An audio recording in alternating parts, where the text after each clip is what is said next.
The professor who failed me for rejecting him regrets everything.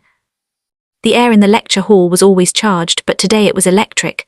I sat in the front row, my heart pounding a rhythm of pure ambition. Professor Blackwood was dissecting Marbury v. Madison, and his words felt less like a lesson and more like a key unlocking my future. I was Jasmine, a first-generation student, and this constitutional law class was my sacred ground. My full scholarship was my lifeline. When he paused, his eyes scanning the room, they landed on me. "Ms. Vance," he said, a slight smile playing on his lips, "explain the lasting judicial impact." I took a steadying breath and answered, my voice clear. The approving nod he gave me felt like the sun coming out. After class, he stopped me. "Exceptional insight. I have a research assistant position open. It's yours if you want it." This was it. The golden ticket to a top law school. I was on top of the world. I called my cousin Alex the moment I left the hall. We, grown up more like siblings, and he was my anchor on this vast, intimidating campus. "He offered it to you? Yars, that's incredible," he exclaimed, his voice bursting with genuine pride. "This is your foot in the door. Blackwood is connected, don't screw this up." We met for coffee and I gushed about the opportunity, my dreams spilling out between us. "Are you sure it's a good idea?" I asked, a flicker of unease I couldn't name. "He's so intense."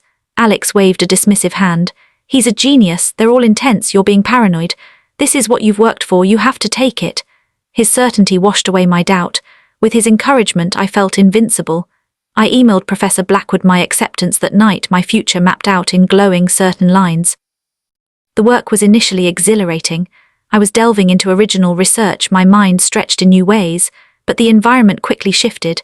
Our meetings in his oak-paneled office began to stretch late into the evening.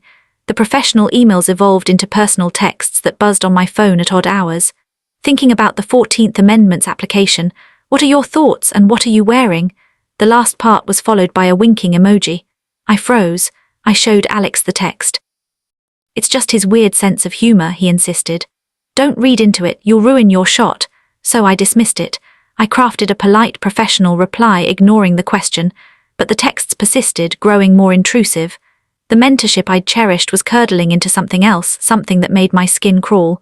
The walls of his office, once filled with the promise of knowledge, began to feel like a gilded cage.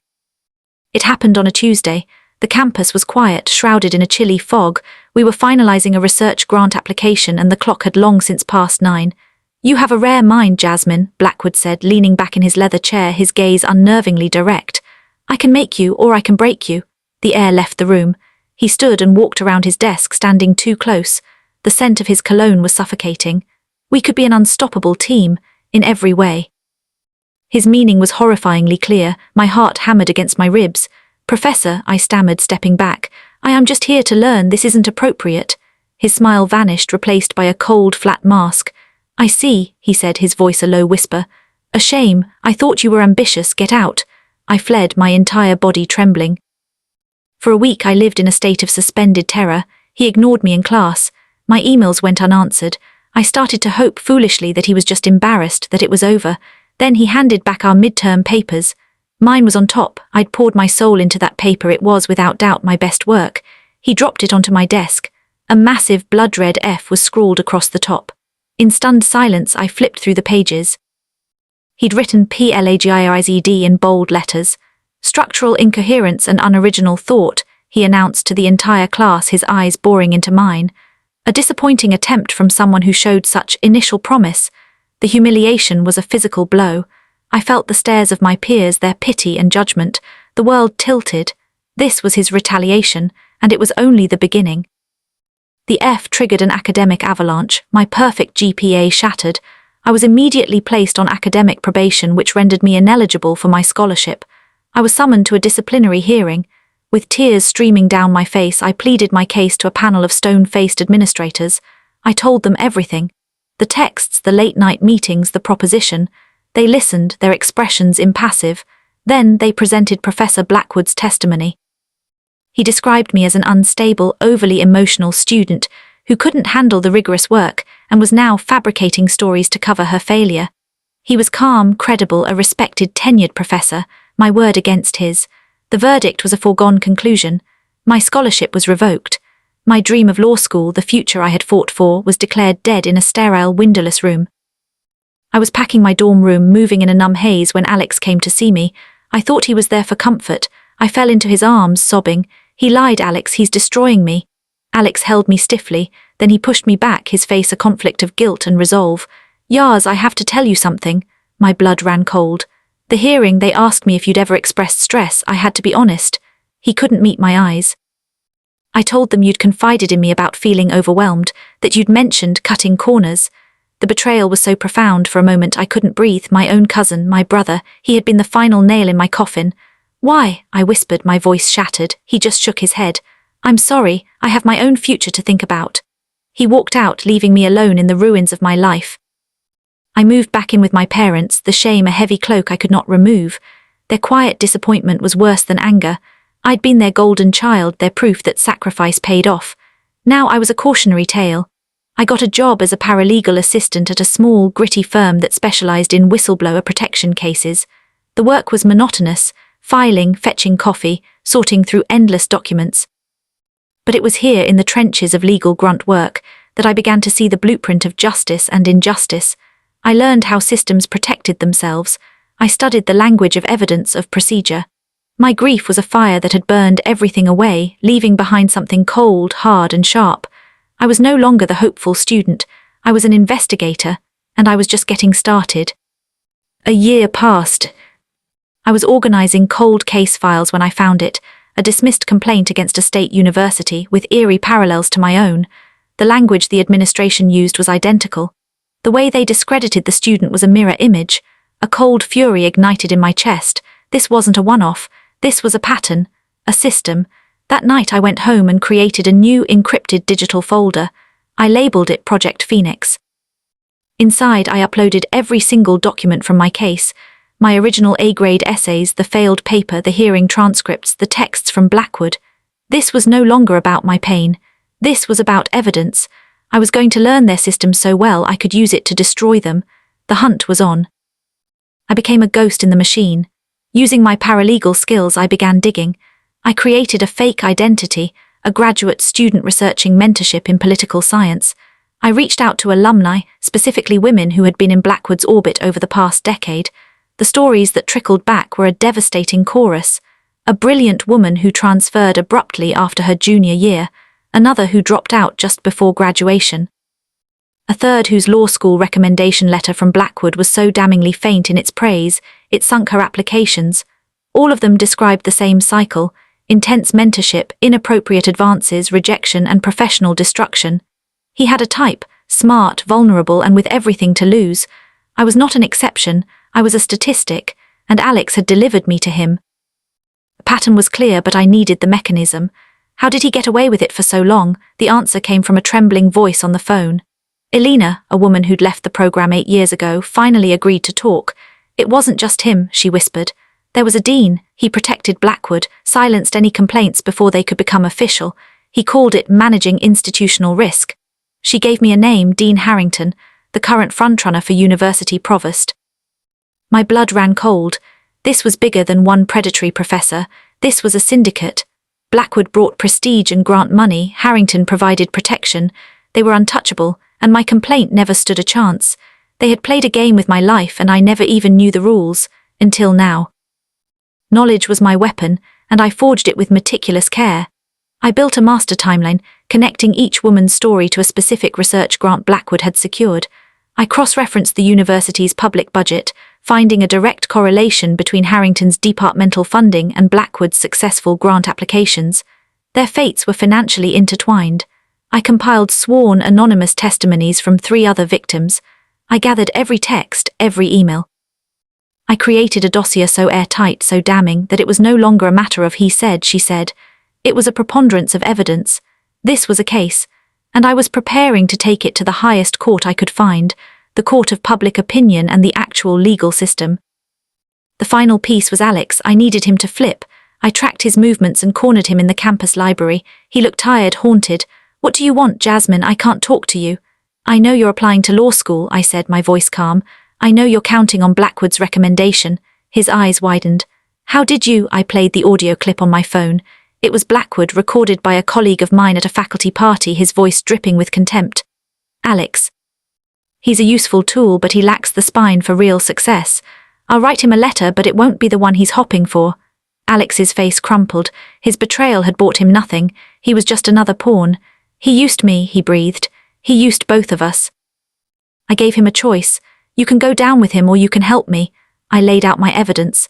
The dossier, the testimonies, the financial links to Harrington. He saw the scale of it. The fight drained out of him.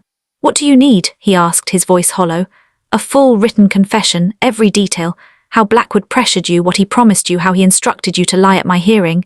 He nodded, defeated. We went to a notary public that afternoon. He signed a 5-page affidavit detailing his role in the conspiracy. It was the final, crucial piece, the inside witness. The cousin who sold me out was now the key to my vindication. The irony was not lost on me. The moment was approaching. I learned that the university was hosting a black tie gala to celebrate Blackwood's official nomination for dean. It would be live-streamed, packed with trustees, donors, and media. Perfect. A week before the gala, I executed the first strike. I printed 5 copies of the complete dossier.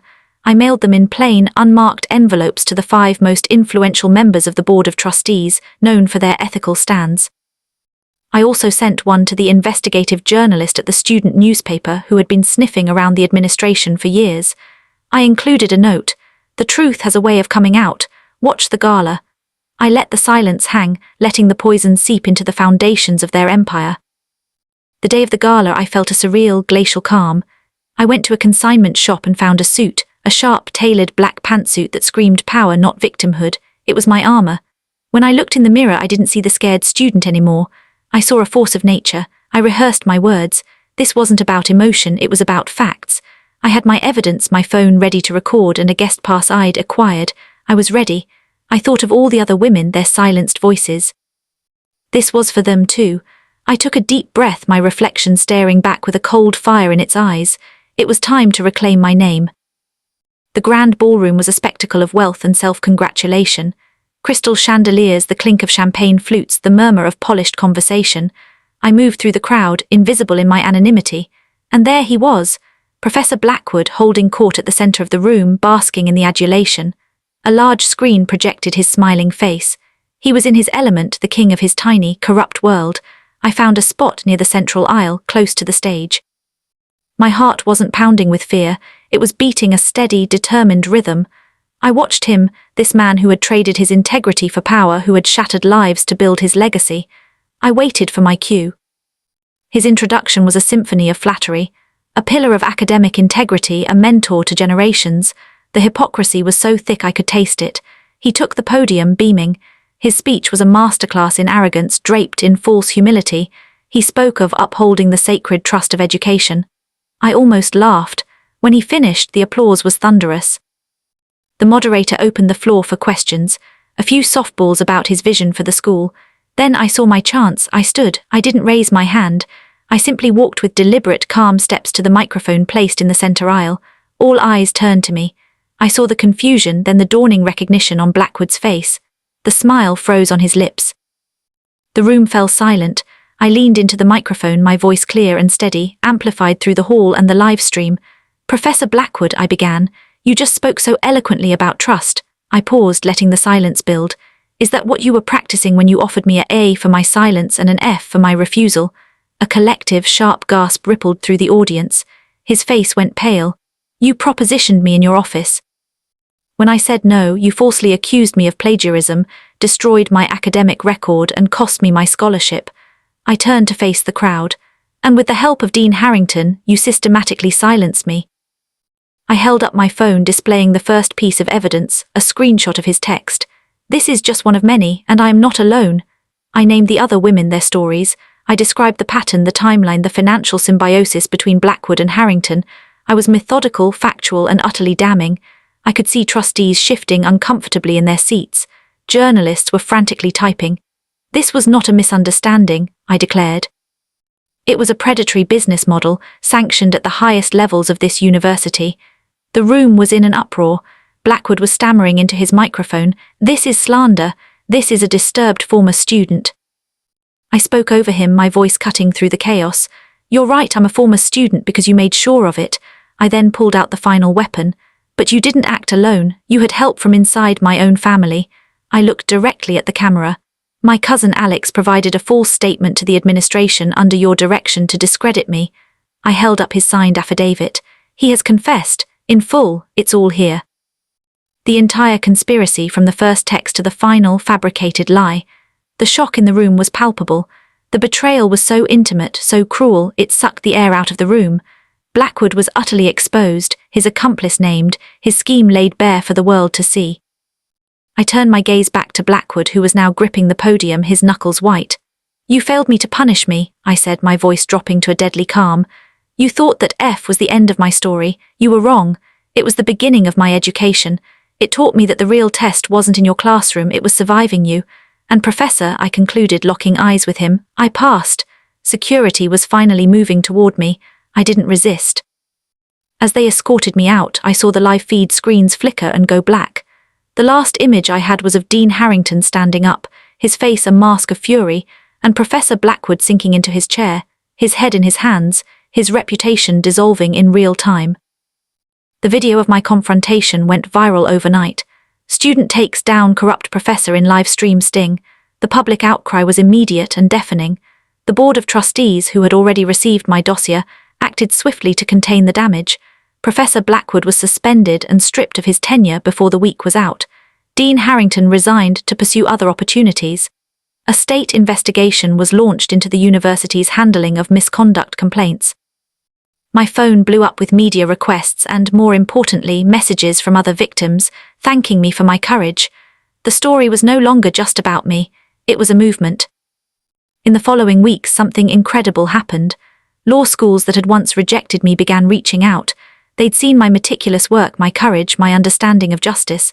I was offered a full scholarship to a top-tier program, not based on a grade, but on the strength of my character and my real-world intellect. I accepted. Alex, in exchange for his cooperation with the official investigation, avoided charges. We will never be close again. The scar of his betrayal is too deep, but a tense, distant peace exists between us. He learned a brutal lesson about the cost of ambition. I sit now in a new lecture hall, a first-year law student. The air is charged with possibility again, but I am different. I am harder, wiser. I have founded a non-profit that provides legal support to students fighting institutional corruption. My pain has been alchemized into purpose. The professor who failed me thought he was ending my future. He never imagined he was forging it in fire. He regrets everything, not because he's sorry, but because he lost. And I won. My story is proof that even when they hold all the power, even when they write you off, your voice is your most powerful weapon. You just have to be brave enough to use it.